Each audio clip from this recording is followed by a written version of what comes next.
The day 30 black men broke California. May 2nd, 1967. 30 Black Panthers walked into the California state capitol carrying loaded rifles. Everything they did was completely legal. Within weeks, one of the most powerful governments on earth scrambled to change the law. Not because of violence, because of what their legal actions exposed.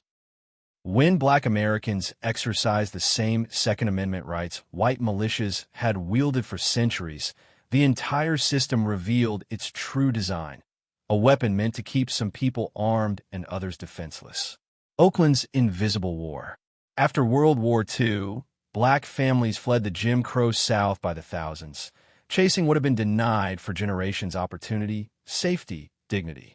Oakland promised a new beginning. What they found was terror without the white hoods. The Oakland Police Department didn't serve black neighborhoods. It occupied them. Officers rolled through like an invading army. A broken tail light became a beating. A question became a bullet. By 1966, Oakland police killed one black person every 3 weeks. The courts did nothing. The press looked away. 2 students read the fine print. Huey Newton and Bobby Seale were college students watching their community bleed. They didn't just want to protest, they wanted to stop the violence. So they read the law, page by page, searching for anything that could protect black lives in a system designed to destroy them. Then they found it. California allowed open carry. Any citizen could legally carry a loaded firearm in public, the same right white Americans had used for centuries to form militias and terrorize black voters during Reconstruction. Newton and Seale realized something revolutionary. If white men could carry guns to intimidate, black men could carry guns to protect. In October 1966, the Black Panther Party for Self-Defense was born, policing the police. The Panthers did something Oakland had never seen. They followed police cars. When officers pulled over black residents, Panthers would park nearby, step out with rifles and shotguns visible, and watch. They'd stand a legal distance, law books open, observing everything. If challenged, they recited California penal codes verbatim. For the first time in Oakland's history, police couldn't brutalize black residents without witnesses. Violence dropped. The community noticed. Within months, the party grew from 30 members to hundreds.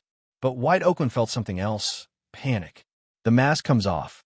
California Assemblyman Don Mulford introduced a bill in early 1967 to ban open carry of loaded firearms. The language was neutral. The target wasn't.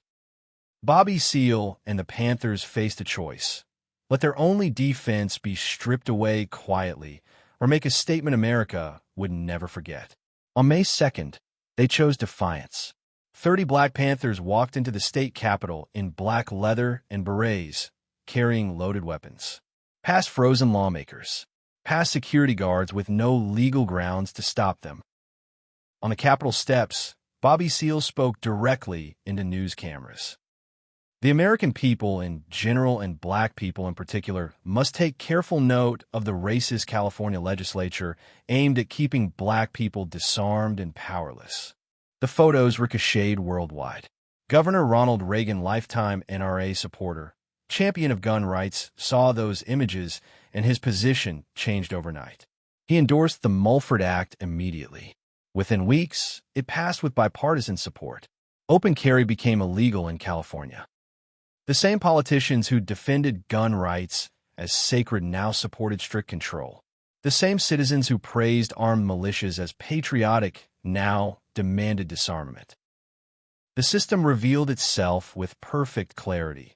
The Second Amendment was never universal. It was a privilege reserved for those the system trusted. Annihilation by design. The FBI under J. Edgar Hoover launched COINTELPRO to neutralize what he called black identity extremists. The Panthers became target number one. Federal agents didn't just surveil, they infiltrated with informants, fabricated evidence, coordinated violent raids designed to look like shootouts. December 1969, Chicago police murdered Fred Hampton, 21, in his bed while he slept. An FBI informant had drugged him hours earlier.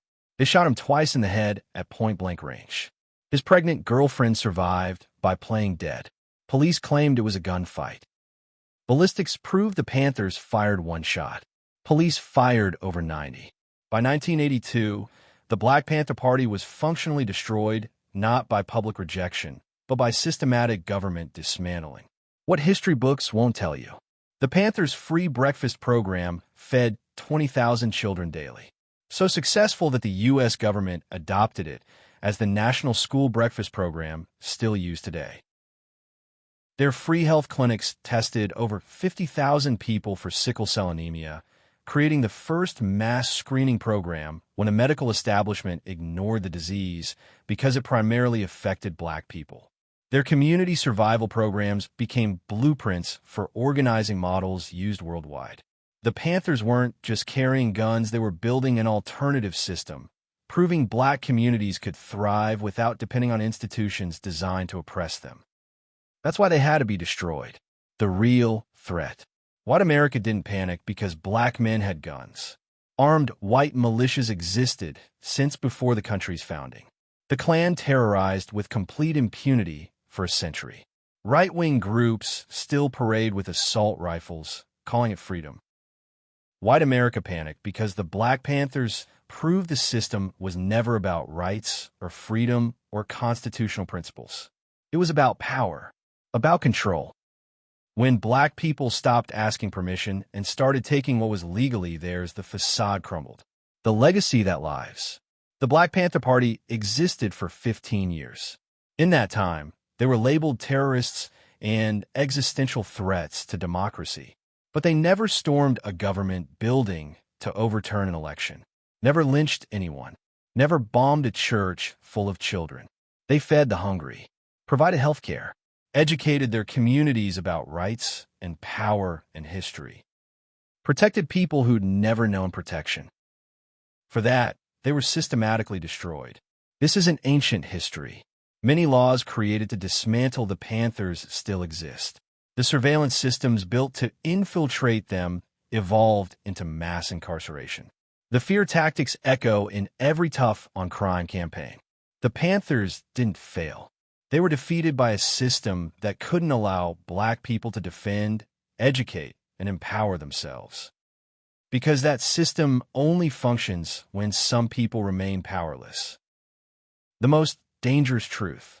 Erased history isn't erased by accident. It's erased because the truth is dangerous. And the most dangerous truth of all, Black Americans have always known how to save themselves. They've just never been allowed to.